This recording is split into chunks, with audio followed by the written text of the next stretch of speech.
Kabar ini, kabar terkabar.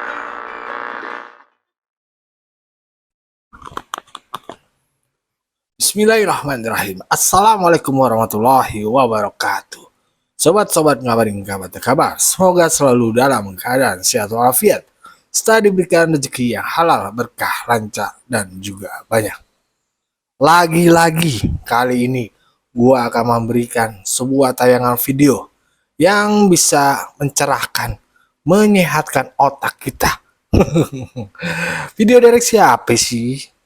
Video dari Dian Sandi yang dituduh Roy Suryo seharusnya doilah yang bertanggung jawab.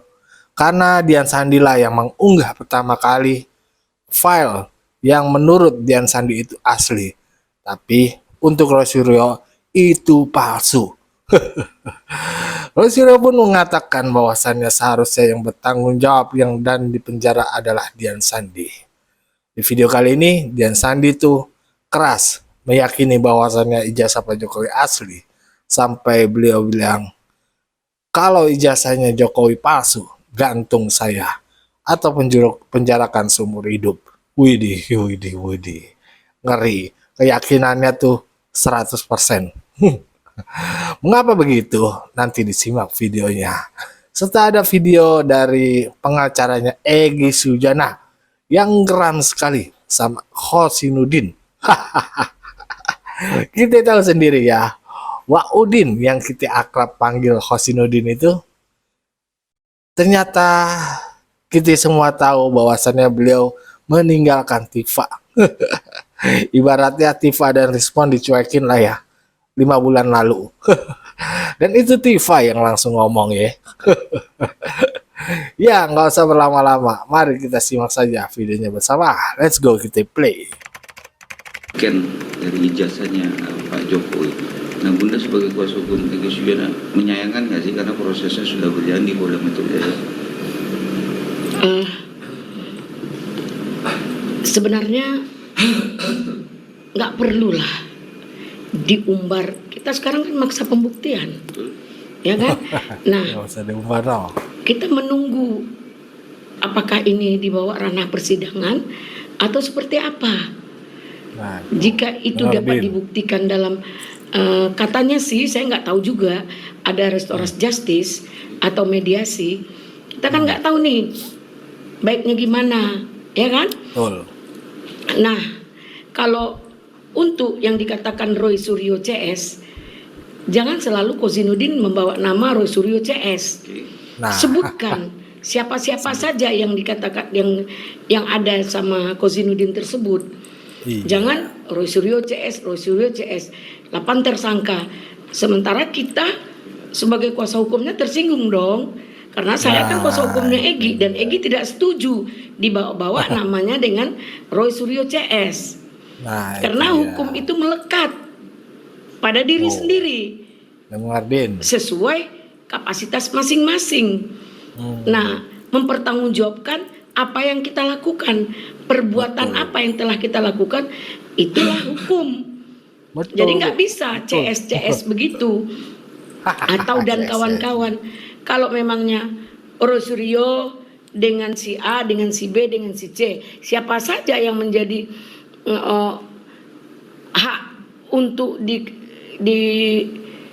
diargumenkan, dievaluasi oleh seorang Hosinuddin. Nah, kita sebagai kuasa hukum Egy Sujana tidak sepakat, ya. Bahwa Mas Sandi ini adalah salah satu orang yang menimbulkan kehebohan di seluruh seantero Republik ini. Karena beliaulah yang pertama kali mengupload ijazah Pak Jokowi di media sosial, di X, Twitter ya Mas ya? Ya.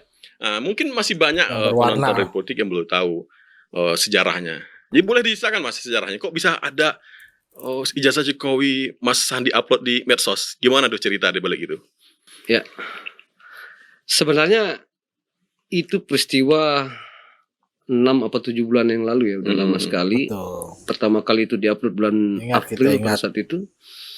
Yang kemudian sampai akhirnya menimbulkan gejolak lah kita bilang seperti hari ini. Padahal saya mengupload itu saya menyampaikan agar tidak ribut lagi. Karena memang udah ribut waktu itu ya. Mereka mengatakan, ayo dong tunjukkan ijazahnya, kita tunjukkan. Tapi kan pada akhirnya justru malah membuat tambah kacau, tambah ribet mereka gitu. Dijadikan bahan analisa dijadikan mereka. bahan analisa dan lain-lain. Ya, ya seperti yang kita tahu hari ini akhirnya mereka berusaha terus-menerus untuk menarik saya ke dalam persoalan itu. Karena menurut mereka semua itu terjadi karena unggahan yang ada di sosial media itu. Tetapi pada akhirnya saya menjadi memahami satu hal bahwa keributan ijazah ini yang menurut saya ya sudah hampir dari tahun 2014, misalnya 2014, 2015, padahal saya menyadari berarti memang dari dulu itu mereka tidak ada data sama sekali ya. Ketika mereka meributkan ijazahnya Pak Jokowi. Fotokopi doang. Yuk bayangkan loh. Iya. Ini barang udah diributkan hampir 8 sampai 10 tahun. Yang udah masuk penjara juga ya, siapa itu? Iya. Pak Bambang Tri apa? Lalu mereka mengatakan bahwa akibat postingan saya, mereka lalu meneliti. Ya berarti bisa kita katakan bahwa selama ini mereka meneliti apa? Ya kan? Saya masih ingat dulu tuh. Pada bulan Mei bulan Juni, saya bertemu dengan Pak Rismon dan Pak Roy Suryo di salah satu podcast. Lalu saya sampaikan, Pak, ini ada ini ada ini. Riwayat akademik Pak Jokowi. Mereka tidak tahu loh itu ada. Itu mereka sudah menggebu-gebu mengatakan itu palsu. Tapi mereka tidak memiliki data sama sekali. Riwayat akademik tidak pegang, ijazahnya pun dari saya. Itu dia. Bahkan hal-hal yang sangat basic sekali sebagai pola pembuktian ijazah itu palsu atau tidak dalam beberapa kasus ya. Itu bahkan mereka tidak punya. Lalu barulah setelah 1-2 bulan kemudian, waktu itu masih di Baris Krim kan, belum ditarik ke Polda Metro Jaya. Oh ya, itu pengaduan mereka awal-awal palsu itu, ya. Itu disampaikan. Makanya mereka mengatakan, kok semua yang disampaikan oleh Baris Krim ini pernah saya sampaikan sebelumnya, karena ada mereka berdua waktu itu. Di mana waktu saya bertemu dengan mereka itu mereka tidak percaya bahwa itu ada gitu. Akhirnya barulah mereka timbul kecurigaan bahwa saya diperintah oleh Pak Jokowi. Karena saya memiliki data yang sangat lengkap itu. Tapi itu akan jadi pertanyaan publik memang, kok bisa Mas Sandi punya ijazah itu dipertanyakan juga. Itu gimana ceritanya? Saya meriset. Itu kan sudah saya sampaikan dari awal. Tetapi kan saya tidak perlu juga membuka bagaimana pola apapun yang saya gunakan gitu untuk mendapatkan hasil itu. Tetapi pada prinsipnya itulah yang saya buat sebagai pegangan sehingga saya berani mengatakan kalau ijazahnya Pak Jokowi ini palsu, gantung saya. Penjarakan saya seumur hidup. Kalau palsu. Karena kan memang saya pernah dengar pernyataan dari Roy Suryo di media nasional ya, katanya ini nih yang harus dikejar, yang awal pertama yang kalau itu palsu, kan benar begitu juga kan? Itu kata mereka. Itu kata mereka dan itu dari awal-awal, bahkan saya sempat waktu itu di Polda Metro Jaya menyampaikan waktu saya keluar di BAP, saya diperiksa itu 7 jam loh. Hanya karena terus ditarik-tarik sama mereka. Karena saya kan bisa menganalisis pertanyaan dari pengembangan penyidik itu. Ya kan karena mereka yang mengaitkan dengan pasal 32, 35. Kalau yang saya dilaporkan yang waktu masih di Baris Krim, yang 32, 35 itu memang tidak terpenuhi unsurnya. Itu kan menurut pertimbangan penyidik. Makanya tidak dilanjutkan kasusnya. Tidak dilanjutkan. Yang kemudian mereka bertahan pada saat itu bahwa saya harus masuk pada pasal 32, 35 itu. Nah saya katakan, sebenarnya Pak Jokowi itu tidak pernah mempermasalahkan ijazahnya disebar, baik itu yang fotokopi maupun yang warna. Kalau dari substansi identitas seseorang yang melekat pada ijazah, kan tidak ada bedanya antara yang hitam maupun yang hitam putih maupun yang warna. Apa bedanya? Kalau dari sisi identitas pribadinya. Yang hitam putih itu udah legalisirnya kan? Udah legalisir. Itu udah beredar 5-6 tahun yang lalu kan? Betul. Jadi Pak Jokowi tidak pernah mempermasalahkan. Jadi waktu saya meminta maaf ke Pak Jokowi itu, yang waktu ke Solo itu, beliau nggak ada sama sekali. Beliau mengatakan itu. Bahkan beliau berterima kasih sama saya karena saya mampu menjelaskan persoalan pada saat itu terkait ijazah itu. Artinya Betul. Ya kalau menurut saya beliau percaya, saya sudah meneliti itu sudah lama gitu. Artinya udah clear nih bro, bahwa ijazah itu memang asli yang diupload oleh Mas Sandi. Betul. Siap digantung kalau palsu katanya kan. Nah yang jadi pertanyaan selanjutnya ini nih, ijazahnya baru setahun ini dikeluarkan yang asli. Lalu tahun-tahun sebelumnya mereka pakai data apa gitu kan? Iya. Nah ini kan kesannya sesuatu yang dipaksakan. Artinya lebih kental nuansa politisnya, betul gak? Iya benar. Mas. Mereka ini tidak pegang data apapun. Bahkan tahu nggak? Betul. Justru saya menganggap kalau ini masih dikatakan ilmiah. Ini sudah kental sekali politiknya seperti kata Bang Benny. Awalnya mereka starting dengan mengatakan PON. Yang kemudian PON itu mereka tinggalkan. Lalu mereka masuk ke persoalan jarak huruf itu kan waktu itu analisis jarak huruf antara ini. Ada katanya hologramnya keluar A dan lain-lain. Kemudian mereka masuk ke foto. Yang pada akhirnya kan mereka tinggalkan yang itu mereka satu persatu. Pak Duyatmo itu ya. Yang gimana? Mereka tuduh itu foto Pak Duyatmo ya. Iya. Tetapi maksud saya itulah konsistensi mereka. Ini kan inkonsistensi ya. Mereka mulai dari A, B, C. Serampangan sekali cara mereka meneliti. Bahkan kalau kita bicara dari sisi standar akademis sebuah penelitian itu, kan mereka tidak boleh nyomot di sosial media sebenarnya. Nggak boleh, harus raw data kalau mau. Nah, itu awalnya. Lalu mereka masuk ke PON. PON itu berdebat lah mereka sesama ahlinya. Ada Pak Joshua Sinambela misalnya, ada terus teman-teman yang lain mengatakan enggak kok, PON itu memang sudah digunakan sejak lama kan begitu katanya. Nah, lalu kemudian saya berikanlah satu contoh. Bagaimana mengatakan ijazahnya Pak Jokowi ini palsu dengan menyebut PON? Sementara PON ini sudah digunakan hampir ratusan orang yang seangkatan yang sama dengan Pak Jokowi. Kalau Anda tidak percaya, silakan aja tanya. Ada ratusan kok itu, baik itu mahasiswa kehutanan, mahasiswa jurusan lain, ya kan? Sebenarnya kalau UGM sudah nyatakan asli selesai harusnya. Bukan. Memang dia tidak bisa tuntas dengan itu. Memang dia tidak bisa tuntas dengan itu. Toh juga Pak UGM mengatakan itu kan mereka masih tetap bisa menggugat kan. Tetapi maksud saya dia menjadi tidak logis. Apapun yang mereka sampaikan sebagai bukti bahwa ijazah itu palsu. Bukti objektifnya ya, empiriknya. Bukti objektifnya. Makanya saya kasih contoh tadi. Bagaimana mereka lompat-lompat dari satu isu ke isu yang lain terhadap objek yang mereka sedang katakan, objek penelitian yang mereka katakan palsu itu.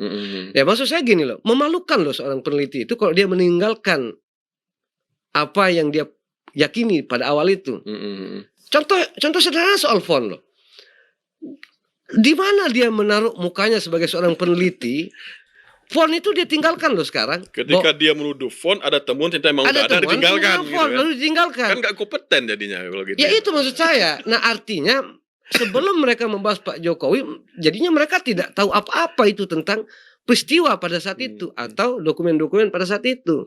Makanya saya mengajak pada saat itu, jangan dulu kita masuk ke persoalan-persoalan teknologi itu. Jangan dulu, sebentar dulu, tahan dulu sebentar. Semestinya kita perkuat dulu data di historisnya. Makanya saya gunakan pendekatan sejarahnya.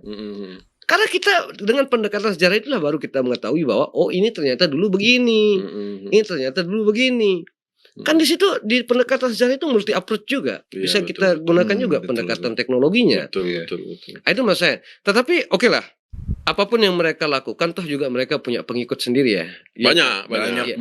Iya, yang artinya mengiyakan, walaupun tidak logis bagi kita, tapi mereka akan diiyakan oleh pengikutnya. Nah, tinggal sekarang bagaimana kita pendukung-pendukung Pak Jokowi ini juga mampu meyakinkan, ya kan? Mampu bukan meyakinkan Rasulullah, tapi meyakinkan masyarakat bahwa segala sesuatu yang mereka sampaikan itu adalah ada counter isu. Adalah kebohongan, adalah hoax, adalah propaganda dan lain. Dan yang paling penting itu adalah politik. Gitu. Itu dia. Dan yang paling penting itu adalah politik.